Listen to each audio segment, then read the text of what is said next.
Self को बढ़ाने के लिए सेल्फ को बढ़ाने के लिए भी हमारे पास बहुत सारी कंफ्यूजन्स थी। जब मैंने अपने तौर पे इसके ऊपर रिसर्च किया तो मुझे अंदाजा हुआ कि हम सबका अपने आप से कनेक्शन बहुत मजबूत होना चाहिए। जब अपने आप से कनेक्शन होता है तो आपका अपने रब से भी डायरेक्ट कनेक्शन हो जाता है। और उसके लिए जो मैं सोचती रही कि इसके बाद हमारे पास क्या होना चाहिए, किसके थ्रू हम इस तरीके से कर सकते हैं कि अपने आप से कनेक्शन हमारा बेहतर हो जाए, अच्छा हो जाए और हम इम्प्रूव कर जाए। उसके ऊपर जब मैंने अपने तौर पे रिसर्च की तो मुझे दो चीजें नजर आई। एक रंग और फिर दूसरा लकीर है। रंग आपके अंदर होते हैं, आपकी लाइफ के अंदर, आपके इनर के अंदर होते हैं, और फिर लकीरें जिनके थ्रू आप अपने आप को एक्सप्रेस कर सकते हैं। तो इन्हीं दो मीडियम को मैंने लेते हुए अपने ऊपर काम करा, फिर मैंने और लोगों के साथ और लोगों को इसके अंदर इन्वॉल्व करा, उन लोगों के साथ काम करा, और फिर राइट नाउ अब हम आर्चर के अंडर जो है, आर्चर के अम्ब्रेला के अंडर हम हेल्थ प्रोग्राम्स, आर्ट प्रोग्राम्स, और हम इसके अलावा मैथ्स के प्रोग्राम्स और काउंसलिंग के और इस तरह इसी से रिलेटेड सारे प्रोग्राम्स करा रहे थे। हमारा मेन फोकस फीमेल्स फीमेल्स के साथ उन्हीं के बच्चे, उन्हीं के लाइफ चैलेंजेस, उन सबको कवर करना होता है। और इसी के साथ हमें लगता है कि जब तक एक फीमेल की हेल्थ जो है वो उसके लिए इम्पोर्टेंट है, वो उसकी बाकी फैमिली के लिए भी इम्पोर्टेंट है, वो उसकी जनरेशन के लिए भी इम्पोर्टेंट है, वो उम्मत के लिए भी इम्पोर्टेंट है। तो उसको अपनी हेल्थ के ऊपर सबसे ज्यादा फोकस होना चाहिए। इसके लिए हमने मुख्तलिफ फ्री सेशंस आप लोगों के साथ करा रहे होते हैं, मुख्तलिफ पेड सेशंस करा रहे होते हैं, ऑन साइट ऑनलाइन दोनों बोथ को हम कंसिडर कर रहे होते हैं, ताकि आप अपनी टाइम वगैरह के साथ जो है इन सबको लेके आगे चल सकें। राइट नाउ हमारे साथ डॉक्टर यशा, माशाल्लाह शी इज ब्रिलियंट, एक्सीलेंट। मतलब इस वक्त जिस तरह से वो काम कर रही है माशाल्लाह, अपनी फैमिली लाइफ को भी लेके और अपने प्रोफेशनल लाइफ को भी लेके जिस तरीके से मैनेज करके काम कर रही है, दैट्स ग्रेट। मैं और कुछ तो नहीं, यशा के लिए आप लोगों ने इंट्रो में तो देख लिया होगा, लेकिन यशा खुद माशाल्लाह आगे बढ़ के काम करके आगे तक लोगों को बेनिफिट, जो कुछ उसके पास नॉलेज है वो देने में बहुत ज्यादा आगे है।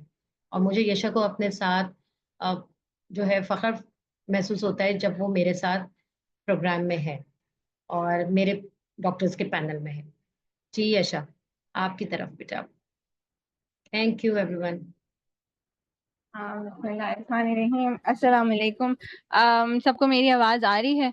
अगर माइक अनम्यूट करके मुझे सिर्फ ये बता दें, या सिर्फ चैट बॉक्स में ही लिख दें कि क्लियर है, अगर मेरी आवाज़ चले। अल्हम्दुलिल्लाह, ठीक है जी। बहुत ज़्यादा आमना जी, आप तो मुझे तो बहुत ज़्यादा शर्मिंदा कर दिया।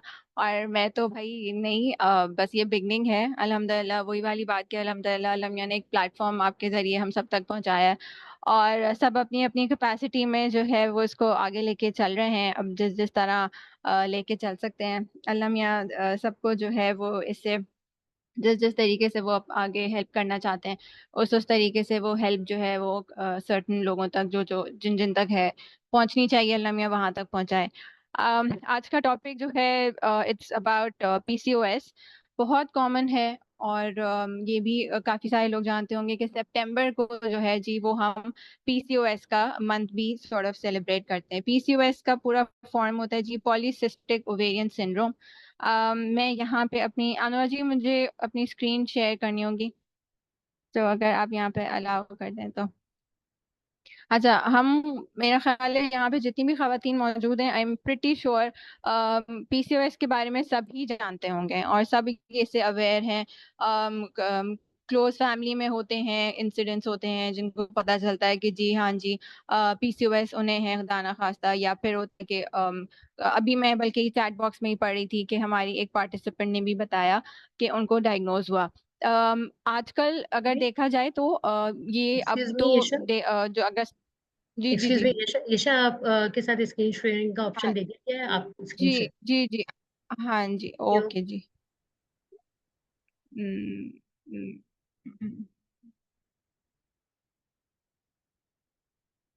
थैंक यू अमना जी, जजाकल्ला। um, अगर स्टेटिस्टिक्स में देखा जाए तो अराउंड 1 in 7 जो है ना, वो खातून जो है वो पीसीओएस डायग्नोज होती हैं। कुछ डायग्नोज नहीं भी होती हैं, उन्हें नहीं पता चला होता, और कुछ होती हैं जो डायग्नोज्ड होती हैं। अच्छा जी, थोड़ा सा अगर हम चैट बॉक्स में ही बता दें, मैं थोड़ा सा इसको जो है ना वो इंटरैक्टिव सेशन बनाना चाहती हूँ। क्या आप लोगों के जहन में है रिगार्डिंग पीसीओएस? अभी हम थोड़ा सा पहले लेके चलते हैं कि कौन क्या क्या समझता है पीसीओएस के बारे में, and in the end we'll find out कि हमें कितना पता चला है इसके बारे में। तो अगर कोई चैट बॉक्स में बता दे या वॉइस उस पे ही बता दे अपनी अनम्यूट करके छोटा सा, क्या समझते हैं पीसीओएस क्या है आपके जहन में?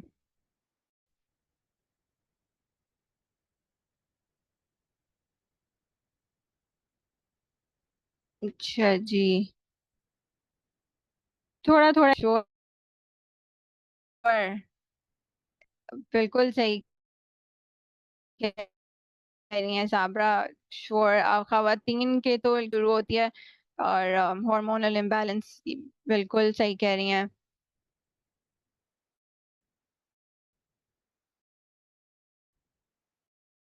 ठीक है जनाब, यानी पता है। ठीक है जी। अच्छा, अब हम रिलेटेड टू रेगुलर पीरियड,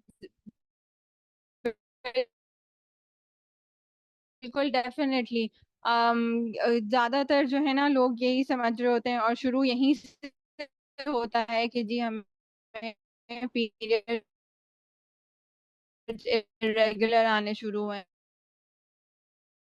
या थोड़े पीरियड्स होते हैं, 2 दिन के लिए होते हैं, 3 दिन के लिए होते हैं। बिल्कुल सही कह रही हैं, इरेगुलर पीरियड। हम कुछ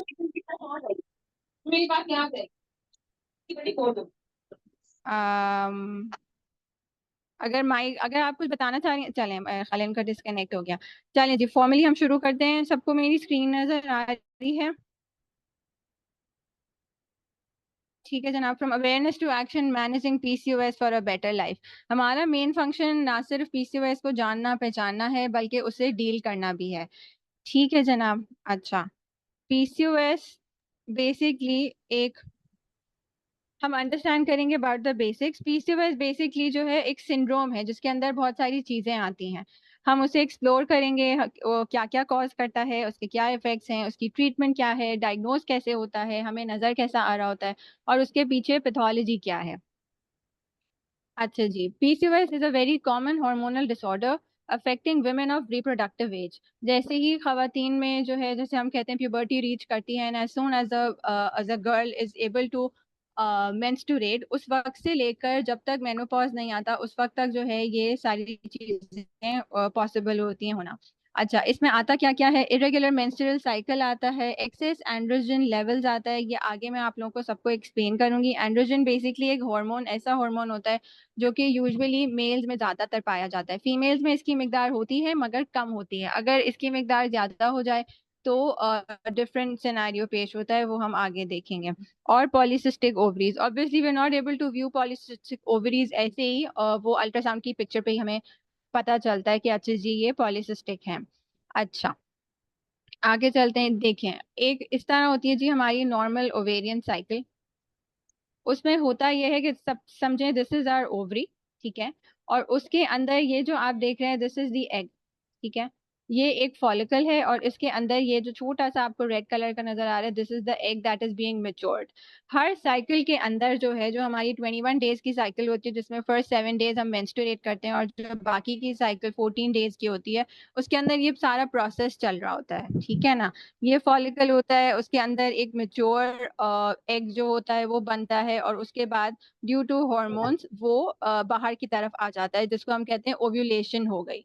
और बाद में जो है ये जो आप बाकी चीज देख रहे हैं, जो बाकी फॉलिकल है, वो डिफरेंट हॉर्मोन्स के जरिए से फिर ये खत्म हो जाता है, ठीक है ना। और जो ये मेन मेच्योर हमारा एग निकला था, वो फिलोपियन ट्यूब के जरिए से होता हुआ फिर हमारे यूट्रस में जाता है। अगर वहां उसका कोई काम नहीं होता तो फिर दैट इज व्हेन, जब हमें पीरियड स्टार्ट हो जाते हैं।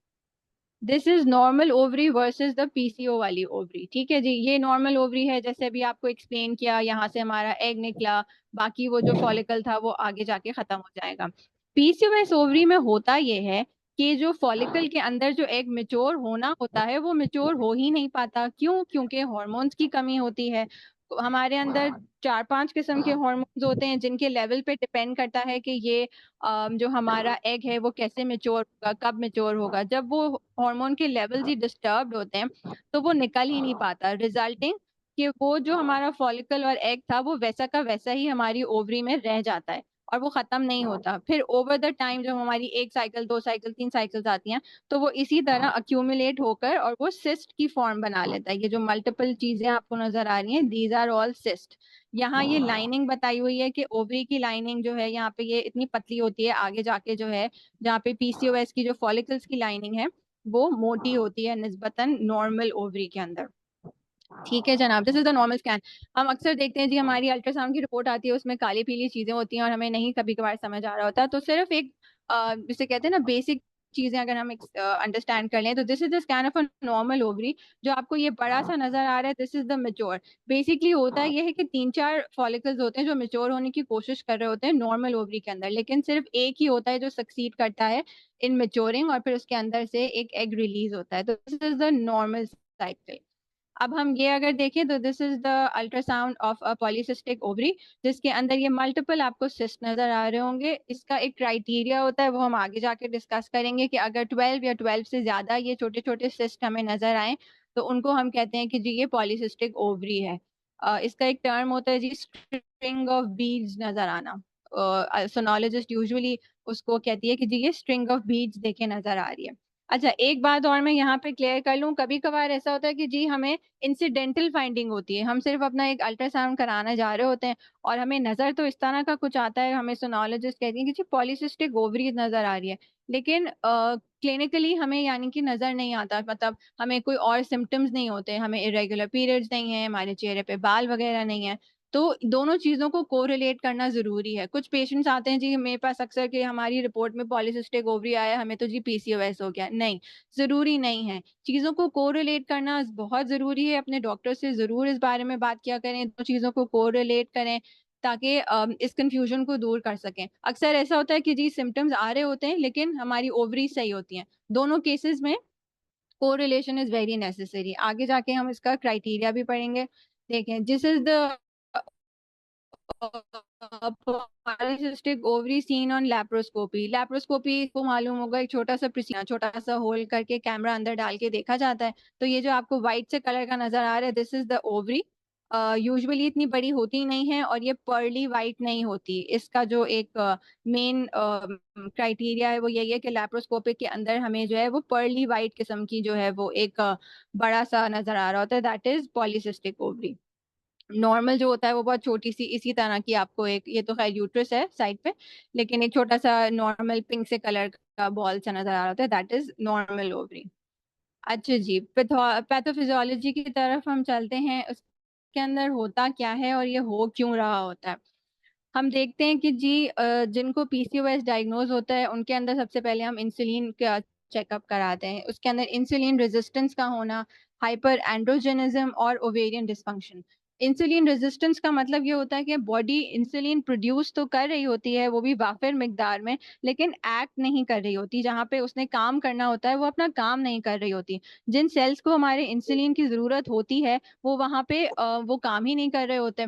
और होता क्या है कि फैट डिपॉजिट होता चला जाता है। तभी आपने अक्सर देखा होगा कि पीसीओएस के पेशेंट्स होते हैं वो कहते हैं जी हमारी टमी पे फैट बहुत आ रहा है या हम वेट बहुत गेन कर रहे हैं। तो this is slightly different from diabetes. Diabetes के अंदर तो इंसुलिन होती ही नहीं है या कम प्रोड्यूस हो रही होती है, जबकि पीसीओएस में जो है वो इंसुलिन होती बहुत ज्यादा है लेकिन वो अपनी सही जगह पर काम नहीं कर पा रही होती।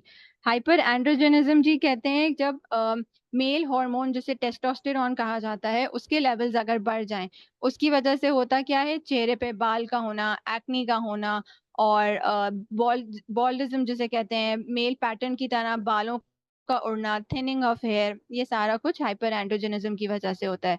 ओवेरियन डिसफंक्शन जिसकी वजह से हमारे हार्मोन्स इम्बैलेंस होते हैं।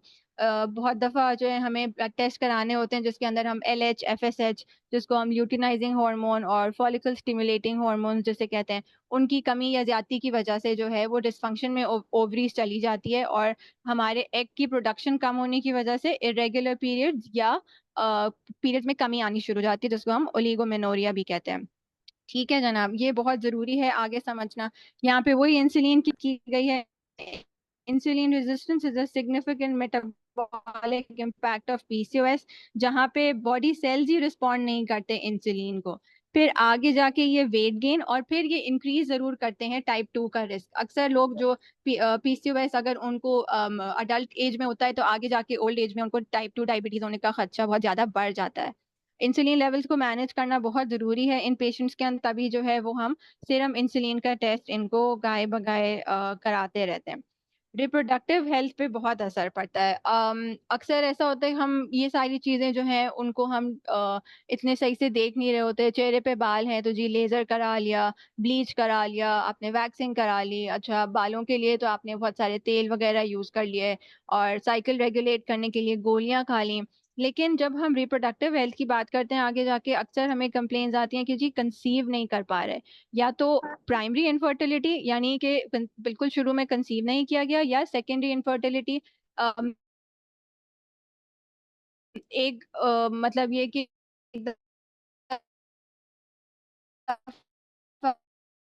प्रेग्नेंट हो गए और सारा कुछ सही हो गया, उसके बाद जब नेक्स्ट टाइम प्रेगनेंसी कंसीव करना चाहा तो पता चलता है कि अच्छा जी यहाँ तो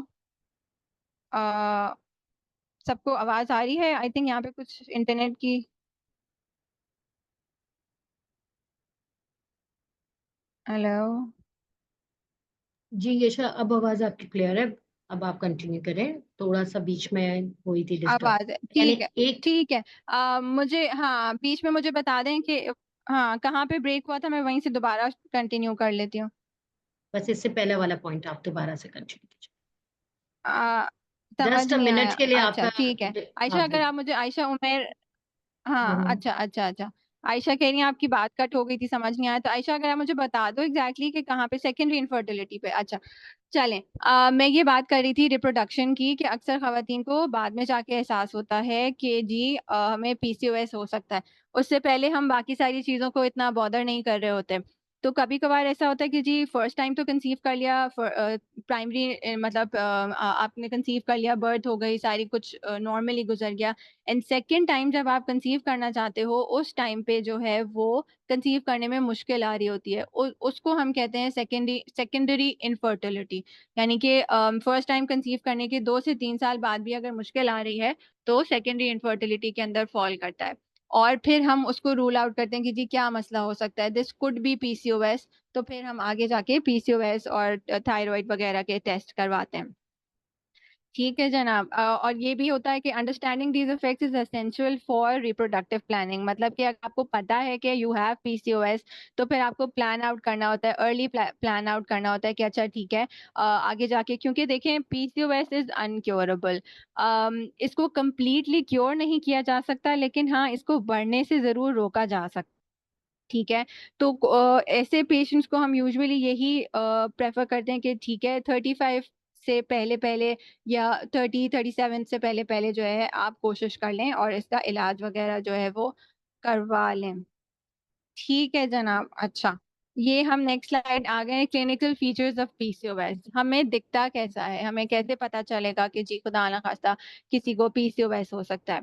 wait gain, thinning of hair, skin darkening. अच्छा, स्किन डार्कनिंग भी अक्सर लड़कियां कंप्लेन करती हैं नीज या फिंगर या गर्दन पे, गर्दन की जो फ्लेक्सर्स होते हैं उधर अक्सर पेशेंट्स कंप्लेन करते हैं कि हमें जी स्किन एकदम डार्क हो रही है, डार्क कलर की हो रही है, अंडर आर्म्स हमारे बहुत डार्क हो रहे हैं, बिटवीन थाइज हमारा बहुत डार्क हो रहा है। तो दिस इज एकेंथोस नाइग्रिकेंस जिसे हम कहते हैं, और ये बहुत कॉमन होता है पीसीओएस के अंदर। एक तो होता है कि जी कोई कोई स्किन डिजीज भी हो सकती है, लेकिन अगर विदाउट एनी रीजन अगर ये हो रहा है तो फिर हमें पीसीओएस जरूर रूल आउट करना चाहिए। इरेगुलर पीरियड्स, जैसे जैसे कि सबने कहा, मेंस्ट्रुअल इरेगुलरिटीज बहुत कॉमन होती हैं। पीरियड्स का एक महीना 2 महीना स्किप हो जाना, या इनफ्रीक्वेंट साइकिल्स होना, कभी आना 1 महीने आना 1 महीना नहीं आना, या बिल्कुल ही मिस हो जाती हैं। अक्सर लोग कहते हैं जी 3 3 महीने हो गए, हम दवा लेते हैं तो आती हैं, छोड़ देते हैं तो नहीं आती, या आते हैं तो 1 2 दिन आए उसके बाद फिर बंद हो गए। ये सारा इरेगुलरिटीज में आता है। एक्सेस एंड्रोजन, जैसे हम पहले बात कर चुके हैं, एक्ने होना, मोटे मोटे चेहरों पे दाने निकलना और बहुत फ्रीक्वेंटली निकलना, छाइयाँ होना, हिरसुटिज्म कहते हैं जी चेहरे पे बाल बहुत ज़्यादा होना। ये सारा मेल हार्मोन के लेवल्स को एलिवेट होना शो करता है, यानी कि टेस्टोस्टेरोन का लेवल बहुत ज़्यादा हो जाता है। पॉलीसिस्टिक ओवरीज ये हमें अल्ट्रासाउंड पे ही नज़र आती हैं, स्पेशली ऑन ट्रांसवेजाइनल अल्ट्रासाउंड। एक तो जी हम नॉर्मल पेल्विस का अल्ट्रासाउंड करा लेते हैं, उस पे नहीं हमें नज़र आता। This is transvaginal ultrasound. This is also necessary to talk about कि ट्रांसवेजाइनल अल्ट्रासाउंड पे हमें नज़र आती हैं। ये है जी क्राइटेरिया जिस पे हम डायग्नोज करते हैं पीसीओएस, जिसे हम रोटरडैम क्राइटेरिया कहते हैं। ये यूजुअली डॉक्टर्स जो हैं वो 7 से 8 चीज़ें होती हैं जिस पे हम देखते हैं कि अगर ये सारी चीज़ें मौजूद हैं तब हम किसी को कहते हैं कि जी पॉलीसिस्टिक ओवेरियन सिंड्रोम है। उसके अंदर क्लिनिकल इवैल्यूएशन आती है, ब्लड टेस्ट आते हैं और अल्ट्रासाउंड आता है। ठीक है जी। क्राइटेरिया में जैसे कि वही ओलिगो जिसका मतलब होता है कम होना, एनओव्यूलेशन यानी कि एग का प्रोड्यूस ना होना, हाइपर एंड्रोजनिज्म जिसमें टेस्टोस्टेरोन का लेवल बढ़ना और पॉलीसिस्टिक ओवरीज अल्ट्रासाउंड पे विजिबल होना। क्लिनिकल इवैल्यूएशन यानी कि सारी चीज़ें आपको सिम्प्टोमेटिकली नज़र आ रही हों, ब्लड टेस्ट में आपका एफएस, एफएसएच, एलएच और टीएसएच ये सब बढ़ा हुआ होता है। यूजुअली एलएच बढ़ा हुआ होता है, एफएसएच कम होता है और अल्ट्रासाउंड ये डायग्नोस्टिक क्राइटेरियाज़ होते हैं। पैथोलॉजी और PCOS factors contributing to the complexity of PCOS. क्या चीज़ें ऐसी होती हैं जिनकी वजह से पीसीओएस जो है वो मज़ीद कॉम्प्लेक्स हो जाता है और बढ़ जाता है? हार्मोनल इम्बैलेंस बहुत अरसे तक अगर एलएच आपका बढ़ा हुआ हो यानी कि ल्यूटिनाइजिंग हार्मोन, ये सिर्फ नाम होते हैं इनका। आपने मेरा ख्याल है ये सारे आपने टेस्ट के ज़रिए से आपको जानते होंगे। इनका सीरम एलएच, एफएसएच ये सारे हम कराते हैं और टेस्टोस्टेरोन का लेवल्स हम चेक कराते हैं। ठीक है जी। मेटाबॉलिक सिंड्रोम में हम जी सीरम इंसुलिन चेक कराते हैं, उसके लेवल्स अक्सर बढ़े हुए हमें नज़र आ रहे होते हैं, तो हमें पता चलता है कि अच्छा ये this might be PCOS. Ovarian dysfunction के अंदर फॉलिकल डेवलपमेंट जो है उसमें मसले आ रहे होते हैं, छोटी-छोटी सिस्ट बन जाती हैं। रादर कि वो ओवरी जो है वो एक मैच्योर ग्राफियन फॉलिकल जिसे हम कहते हैं जिसमें से एक नॉर्मल एग निकलता है, वो बनने के छोटे-छोटे फॉलिकल्स हमें ओवरीज में ही नज़र आना शुरू हो, जिसको हम फिर सिस्टिक ओवरी अक्सर हम लिख देते हैं, सोनोलॉजिस्ट जो है वो हमारे अल्ट्रासाउंड में कि सिस्टिक ओवरी है और फिर उसके डायमेंशंस लिखते हैं कि ओवरी इतनी बड़ी हो गई, बी इट लेफ्ट और right. Impact on reproductive health बहुत गहरा ताल्लुक है इसका रिप्रोडक्शन से। तभी जब हम किसी को कंसीव करने में मसला होता है तो पहले हम पीसीओएस को रूल आउट करते हैं, उसके बाद thyroid and all that. Long term health risk में क्या आता है, देखा ये गया है कि अगर अर्ली एज में पीसीओएस अगर किसी को डायग्नोज हो जाता है तो उसके अंदर यूजुअली ये सारे वेट गेन्स और सारा कुछ मेटाबॉलिक डिसऑर्डर्स या अक्सर लोगों को साइकोलॉजिकली भी जो है वो इश्यूज आने शुरू हो जाते हैं। फिर उसके बाद 17 टू 35 वाली जो रिप्रोडक्टिव वाली एज होती है, उसके अंदर इनफर्टिलिटी और ये सारा कुछ आता है। उसके बाद जो 35 टू 45 जिसके अंदर 40 अबव में मेनोपॉज़ भी आना शुरू हो जाता है। अगर वहाँ उस एज ग्रुप में पीसीओएस डायग्नोज होता है, तो वो आगे जाके it might also lead to ovarian and endometrial cancer. Ovarian cancer as you all know by the name कि ओवरीज़ का कैंसर होता है। एंडोमेट्रियल कैंसर यूट्रस का कैंसर, यूट्रस के अंदर एक लाइनिंग होती है उसको हम एंडोमेट्रियम कहते हैं, उसका कैंसर होता है। This is also very, very common आजकल। हम अक्सर देखते हैं कि जी ब्लीडिंग के साथ आती हैं ख़वातीन के जिनको मेनोपॉज़ भी हो जाता है, लेकिन उसके बाद वो कंप्लेन करती हैं कि हमें फिर भी ब्लीडिंग कभी-कभार आई है। तो उनको बहुत ज़रूरी है कि ये सारी चीज़ें रूल आउट कराई जाएँ, खुदा ना ख़ास्ता कि ये सब तो नहीं हो रहा। इसीलिए हम कहते हैं जी regular monitoring and early intervention are essential. पहले से अगर पता चल जाए, तो ये बहुत मुमकिन है कि इसका क्योर हो जाए। Effect of PCOS on health. अच्छा जी, हमें पता चल गया कि जी पीसीओएस है। अब अगर if we leave it untreated for long, ठीक है, कि हाँ ठीक है खुद ही सही हो जाएगा, कुछ ना कुछ थोड़ा बहुत कर लिया या उसके बारे में ज्यादा हमने नहीं वो किया, उसको बॉदर नहीं किया, तो शॉर्ट टर्म इफेक्ट्स में तो आपने आपके सामने है कि जी एक्ने हो रही है, वेट गेन हो रहा है, डेली लाइफ को अफेक्ट कर रहा है। लॉन्ग टर्म इफेक्ट्स में ना सिर्फ इनफर्टिलिटी पे अफेक्ट होता है, सॉरी फर्टिलिटी पे अफेक्ट होता है, it might lead to infertility और कार्डियोवैस्कुलर डिजीजेस भी होना शुरू हो जाती हैं, क्योंकि अनअपोज्ड जैसे हम कहते हैं ईस्ट्रोजन के लेवल्स होते हैं, तो जब वो एकदम से कम होते हैं ईस्ट्रोजन के लेवल्स, तो ख़वातीन में स्पेशली जो है वो ये हार्ट के इश्यूज होना शुरू हो जाते हैं। टाइप 2 डायबिटीज़ आगे जाके लॉन्ग टर्म में भी, मैंने जैसे पहले आपको बताया, वो पॉसिबल है होना। साइकोलॉजिकल इफेक्ट्स में डिप्रेशन, एंजाइटी और बॉडी इमेज इश्यूज बहुत कॉमन है ख़वातीन के अंदर, बच्चियों के अंदर स्पेशली अपनी फिगर को लेकर के जी मैं तो मोटी हो रही हूँ, मेरा वेट नहीं कम हो रहा, दे स्टार्ट ईटिंग लेस और सब कुछ। और and again mental health affect होती है। इसके कॉजेज क्या हैं? अक्सर लोग जी कहते हैं कि जी मैंने ये करा था ना, इस वजह से हो गया। देखें, इस सारी चीजें मिला के एक सिंड्रोम बना रही होती है। इन्वायरमेंटल फैक्टर्स, हमारी डाइट, स्पेशली स्पेशली आजकल तो जिस किस्म की हमारे डेयरी चीजें हैं, पोल्ट्री है, फार्म के फार्म एनिमल्स, मतलब जिसमें चिकन वगैरह सारा कुछ आ जाता है, इट्स सारा कुछ जो है वो आजकल केमिकल से रिलेटेड है। तो स्पेशली लाइफस्टाइल चॉइसेस में हमारा बहुत ज्यादा बैठे रहने का काम और एक्सपोजर टू एंडोक्रीन डिस्रप्टर्स हम उनको कहते हैं कि जिनके ऐसी चीजें जो हमारे हार्मोन्स को ऊपर नीचे कर दें। इसके अंदर खाना पीना भी आता है और इसके अंदर ओवर द काउंटर ड्रग्स भी आती हैं, ठीक है, जो हम ऐसी ही पेन किलर्स एंड ऑल ये ले रहे होते हैं, उनकी वजह से भी ये पीसीओएस होने के चांसेस होते हैं। जेनेटिक फैक्टर्स होते हैं जनाब, फुप्पो को होना, अम्मी को होना, सारे जो है वो lead, they might lead to PCOS आगे जाके।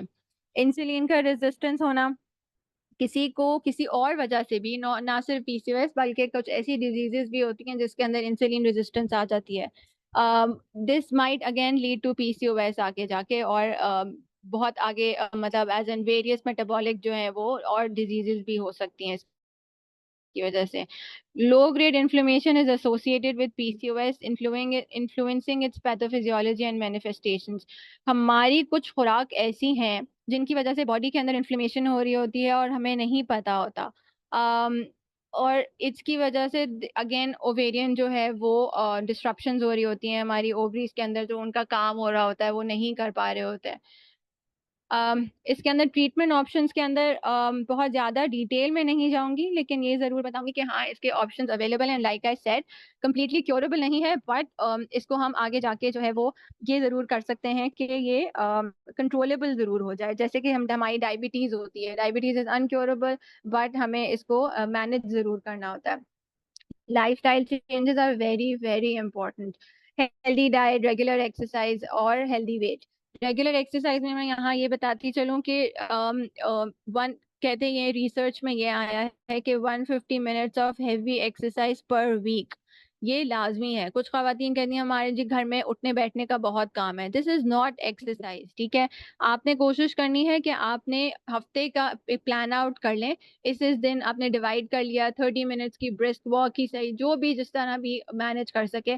But apart from the work that you are doing at home, उसके अलावा जो आप चीजें करेंगी वो एक्सरसाइज में कहलाएगी। ये उठना बैठना घर में या सीढ़ियाँ उतरना चढ़ना इज नॉट इनफ, ठीक है जनाब। Maintain a healthy weight. अब अपना BMI, everybody should know about it, weight और हाइट के हिसाब से, और ये कि आपकी एज के हिसाब से जो है वो आपका वेट कितना होना चाहिए, ठीक है जनाब। ये बहुत ज़रूरी है to help improve symptoms and hormone levels. बहुत केसेस में ये भी देखा गया है, अर्ली अगर आपको पता चल जाए और आप अपना वेट वगैरह कंट्रोल कर लें तो कंसीव करना भी आसान हो जाता है और आगे के इश्यूज भी जो हैं वो डील हो जाते हैं। मेडिकेशंस में जी सबसे पहले तो हम देते हैं जी जिसके इंसुलिन लेवल्स बहुत बड़े हुए आते हैं तो हम उनको मेटफॉर्मिन शुरू कराते हैं। मेटफॉर्मिन देने का मकसद हमारा यही होता है कि जो इंसुलिन के लेवल्स बढ़े हुए हैं वो कंट्रोल हो, इंसुलिन रेजिस्टेंस जो है वो नीचे आए।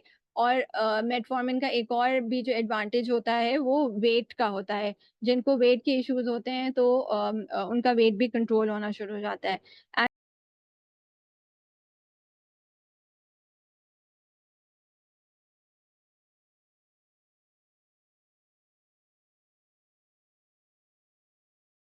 जी डॉक्टर यशा। जी जी, आवाज आ रही है? जी आपकी आवाज क्लियर है। ठीक है, ओके।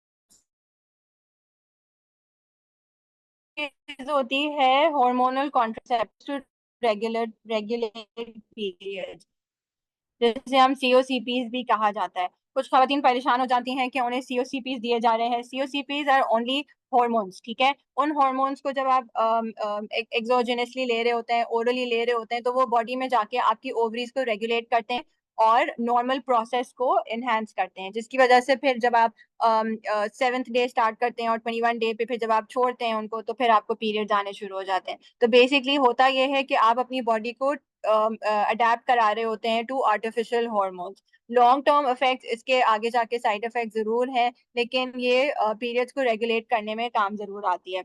एंटी एंड्रोजन जो बहुत ज्यादा कॉमन है, डाइन 35 सबको दिए जाती है, अक्सर लोगों को जिनके फेशियल हेयर्स वगैरह होते हैं। ठीक है जी। अच्छा, सर्जिकल ऑप्शंस हैं, ये उन लोगों में होते हैं जिनको फर्टिलिटी के इश्यूज के साथ आ रहे होते हैं and they want to conceive, जिसके अंदर लैप्रोस्कोपिक ड्रिलिंग कहा जाता है। इस प्रोसीजर में होता यह है कि स्मॉल होल्स बनाए जाते हैं ओवरीज के अंदर so that they regulate. Basically वो, अगर आप लेमैन टर्म में समझना चाहें, तो ओवरीज को शेक करना होता है ताकि वो जो है अपना नॉर्मल अपना काम कर सकें। और इमर्जिंग ट्रीटमेंट्स में आजकल यह देखा गया है कि latest research in PCOS treatment to explore new possibilities देखी जा रही है, लेकिन ज्यादातर रिसर्चेज में यही देखा गया है कि अगर अर्ली इंटरवेंशन हो जाए और लाइफस्टाइल चेंजेस हो जाए तो बहुत बहुत ज्यादा जो है इसकी प्रोग्नोसिस अच्छी हो जाती है और इसका आउटकम बहुत अच्छा हो जाता है आगे जाके। लाइफस्टाइल मॉडिफिकेशंस में जी बैलेंस डाइट आती है, regular exercise and weight management. These modifications can help improve insulin sensitivity and reduce symptoms. जैसे कि मैंने आपको बताया, इंसुलिन होता जरूर है बॉडी में, लेकिन वो जहाँ पे उसने काम करना होता है वो नहीं कर पा रहा होता। और जब आप एक्सरसाइज और वेट मेंटेन कर लेते हो तो ये सेंसिटिविटी नीचे की तरफ आ जाती है और सिम्टम्स में जो है वो कमी देखने में आई है। मेडिकेशंस, अभी जैसे कि हमने वही बात की, कॉन्ट्रासेप्टिव्स होते हैं, एंटी एंड्रोजेंस, इंसुलिन सेंसिटाइजर्स। ये इंसुलिन सेंसिटाइजर्स जो है वो एक नई टेक्निक है जिस पे अभी काम चल रहा है। लेकिन ये है कि आप अपने डॉक्टर से जरूर रुजू करें इन चीजों के हवाले से। Do not take these pills over the counter. अच्छा, what to avoid, I think ये सबको बहुत अच्छे से मालूम होगा क्या डाइट होनी चाहिए। फ्राइड फूड बिल्कुल अवॉइड करने चाहिए। Saturated fat such as butter और मार्जरीन, इवन मार्जरीन भी जो है ना PCOS में कहा जाता है कि अगर उसको कम कर लें तो अच्छा है। रेड मीट को अवॉइड करें। Burgers, roast beef stakes, processed snacks जो कि आजकल बहुत बहुत कॉमन है, cakes, cookies, candy and price. वो कहते हैं ना जी, तीन सफेद चीजें जहर हैं, एक नमक, एक मैदा, और तीसरा क्या होता है, तीसरा मेरे जहन से निकल गया। नमक, मैदा एंड, कोई यहाँ पे बताएगा? Sugar, exactly, thank you Halima. um, बिल्कुल जी, शुगर। देखें, तीन जहर जो है वो आप सबको मालूम ही है, इन तीन चीजों को अवॉइड करना चाहिए। Sugary beverages such as soda, teas and sports drink. बहुत बहुत अब तो ये बहुत वो आ गई है, अवेयरनेस आ गई है रिगार्डिंग सोडाज एंड ऑल। अब तो शादियों में भी काफी कम देखती हूँ मैं, बोतलें ऐसी रखी होती हैं, बहुत सारी खवातीन इनको अवॉइड ही कर रही होती हैं। वाइट ब्रेड, रोल्स, पिज्जा, वही बात आ गई, मैदा मैदा अवॉइड करें। ठीक है जनाब। अच्छा, इसके अलावा बेस्ट फूड्स, कौन कौन से ऐसे फूड्स हैं जिनको आप सब्स्टिट्यूट कर सकते हैं और लॉन्ग टर्म इफेक्ट जो है उनका अच्छे से आप देख सकते हैं? Omega 3 rich fish, salmon, baked और ब्रॉइल्ड। यहाँ हमारे पाकिस्तान में यूजुअली इतना ज्यादा फिश का रवाज नहीं है, और मैं देखती हूँ कि ये ओमेगा 3 जो है, आपने अक्सर देखा होगा वो कॉड लिवर ऑयल्स में आ रहा होता है, लेकिन उसका भी जो है ना वो एतदाल में इस्तेमाल जरूरी, क्योंकि पाकिस्तान डजन फेवर इसका इस ज्यादा इस्तेमाल, फिर कहते हैं जी वो जिगर में गर्मी एंड एवरीथिंग होना शुरू हो जाती है। तो जब भी आप इसका इस्तेमाल शुरू करें तो प्लीज प्लीज प्लीज अपना जो है वो हेल्थ केयर प्रोवाइडर से जरूर डिस्कस करें कि आपकी बॉडी के लिए क्या सूट करता है। Non starchy vegetables such as leafy greens ones, ये तो सबको मालूम है। होल फ्रूट फॉर डिजर्ट, अक्सर लोग होते हैं जी खाने के बाद मीठा लाजमी है, अगर आप होल फ्रूट इसको सब्स्टिट्यूट कर लें तो बहुत अच्छा हो जाएगा। और यहाँ पे वही वाली बात कि rather than taking juices, fresh juices, आप अगर होल फ्रूट का इस्तेमाल करें तो वो ज्यादा बेनिफिशियल होगा। Whole grain such as brown rice, ये बहुत अच्छा होता है, इसका ग्लाइसीमिक इंडेक्स जो होता है वो कम होता है, तो इंसुलिन सेंसिटिविटी पे अच्छा इफेक्ट पड़ता है। ड्रिंक प्लेंटी ऑफ वाटर और एंड लो और no sugar beverages. Beans, proteins हमारी दालें हो गई, बीन्स हो गए इंस्टेड ऑफ मीट, ये बहुत अच्छा होता है। Olive oil instead of butter और मार्जरीन। ऑलिव ऑयल आजकल तो बहुत ज्यादा इस्तेमाल में है, और ये ज्यादा अच्छा फ्लेवर भी मुझे लगता है कि देता है बाकी चीजों के अंदर। अच्छा, long term medical follow ups. Once you know कि आपको पीसीओएस अगर है, आप उसकी ट्रीटमेंट वगैरह ले रहे हो, इट्स वेरी इंपॉर्टेंट कि आप उसको फॉलो अप भी रखें, rather than just taking it for some time और देन लीविंग इट। आपको चाहिए कि आप उसका अपना फॉलो अप रखें कि आपकी बॉडी के अंदर क्या चल रहा है। ठीक है जनाब, it's really important to regularly follow up with your health care provider and make sure you take all the prescribe medications. अच्छा, पीसीओएस की वजह से बहुत ज्यादा चांसेस होते हैं कि आगे जाके किसी को डायबिटीज हो सकता है। तो जरूरी है कि आप अपने जो है ये जो कुछ ब्लड टेस्ट यहाँ पे बहुत कॉमन है, शुगर का ब्लड टेस्ट होना, जो नॉर्मल हम फास्टिंग कराते हैं जिसको हम एफबीएस कहते हैं, और एक आरबीएस होता है, अगर आप वो अपना रखें। उसके अलावा HbA1c एक टेस्ट होता है जो कि 2 से 3 महीने का जो है वो आपकी ब्लड शुगर्स बताता है कि ये कैसे हैं। तो अगर किसी को किसी की स्ट्रॉन्ग फैमिली हिस्ट्री है तो मैं तो उनको जी ये कहती हूँ कि आप 6 मंथली अपना करा लें। अगर इफ यू आर 30 प्लस है, स्ट्रॉन्ग फैमिली हिस्ट्री है, please get your HbA1c done every 6 months to 1 year. ठीक है जनाब। उसके अलावा विटामिन डी लेवल्स टेस्ट बहुत जरूरी है, हमारी खवातीन को नहीं पता होता, जो कंप्लेन करती हैं कि जी हम सो के उठते भी हैं, हमें तब भी ऐसा लगता है कि हमने तो बहुत सारा कोई काम कर लिया, रोजमर्रा की थकान होना, even depression is related to low vitamin D levels.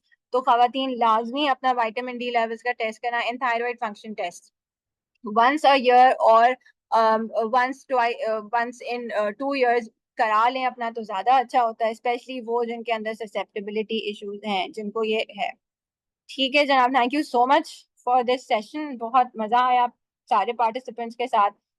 किसी का भी अगर कोई क्वेश्चन है तो जब तक हमारे पास टाइम है हम यहाँ पे केटर कर सकते हैं, और उसके अलावा हम व्हाट्सएप पे भी जो है वो अवेलेबल हैं। अच्छा, यहाँ पे can we take tea without